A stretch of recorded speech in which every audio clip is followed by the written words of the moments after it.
சைவம்னு ஒரு துறை, ஒரு பெரிய பட்டணம் துறைமுகம். வைஷ்ணவம்னு ஒரு பட்டணம் இருக்கு, அது ஒரு சிந்து மகாசமுத்திரத்துல இப்படி 6 விதமான துறை, பெரிய துறைமுகங்கள் ஹார்பர். அவர்கள் இறைவன்பால் அருளால் தான் பெற்ற ஞானத்தை சரக்குகளாக இறக்குவார்கள். அவற்றை நமக்கு என்னப்பா இப்படி உதாரணமா சொல்றீங்க அப்படின்னா, நான் மட்டும் சொல்லல, முன்னோடியா அவர் சொல்லியிருக்க அந்த உதாரணத்தை இதுக்கு யூஸ் பண்ணிக்கிறானா. அப்படி அந்த மகா சமுத்திரத்துல இந்த திருக்குறளை என்ன பண்றா எல்லாரும், அது நமக்கு தெரியும். திருவள்ளுவர் அவங்க சொல்றாங்க, முருகனை பத்தி சொல்லணும்னாலும் திருக்குறள்ல இருந்து உதாரணம் சொல்லலாம். எங்களுக்கு கூட என்ன பண்றதுன்னா சமண துறவின்னே சொல்றவா கூட இருக்கா திருவள்ளுவர். அதனுடைய பால் போல நமக்கு இந்த வேத பயனாக கிடைக்கப்பட்ட ஒரு நூல் படைக்கப்பட்டது என்று சொன்னால் அதனுடைய பொருளை பண்டிதர்கள் எல்லாம் ஞானிகள் எல்லாம் பலவித விளக்கங்களை சொல்லுவாங்க. ஆதிசங்கரர் அத்வைதத்தை சொல்றார், மத்துவர் துவைதத்தை சொல்றார், ராமானுஜர் விசிஷ்டாத்வைதத்தை சொல்றார். நிறைய சிவாகமம் போல அப்படின்னு சொல்ற உதாரணம் சொல்றாங்க.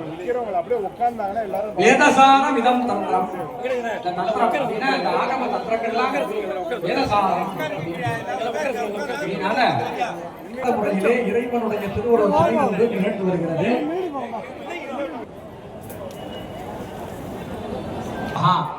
சாஸ்திரம் நிகமம்னா வேதத்துக்கு பேரு, ஆகமம் அதை அபபுருஷேயம், புருஷர்களாலே கவிகளாலே செய்யப்படாது.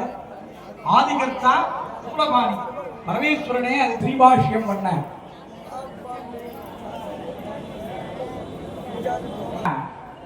வடக்கிலிருந்து அந்த திருநங்களுடைய உயர் தீர்ப்பதற்காக புகுந்து அங்கே நிலை பெற்று 3000 ஆண்டுகள் வாழ்ந்து யோகியாக இருந்து ஆண்டுக்கு ஒரு பாட்டு வீதம் 3000 அப்படி இல்லாம நல்ல விஷயங்களை தெரிஞ்சுப்போம். எல்லா உலகத்திலையும் இப்ப கோவில்ல போனா இந்த உலகளவு கல்வி இருக்கு, வித்தை இருக்கு, உலகத்துல இருக்கு. நான் ஒரு கையாளர் தலைவகை சொல்வதாக அவையார் சொல்றாங்க.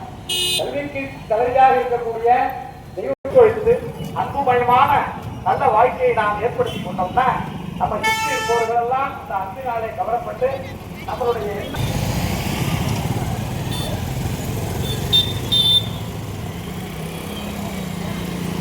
பாலம் மட்டும் சாப்பிட்றோம் அப்படின்னு சொல்றாங்களோ அது மாதிரி நல்லது கெட்டது கலந்ததாக இந்த உலகத்துல நல்லவைகளை மட்டும் நாம அதனால வெள்ளேந்தியாக இருக்காம நாம தான் சார்ந்த அறிவுடையவர்களாக இருக்க வேண்டும். அறியாத விஷயங்களும் நடக்க வேண்டும். பிரார்த்தனை டெய்லி நம்மளுடைய பிரார்த்தனை நமக்காக இருக்கிறது.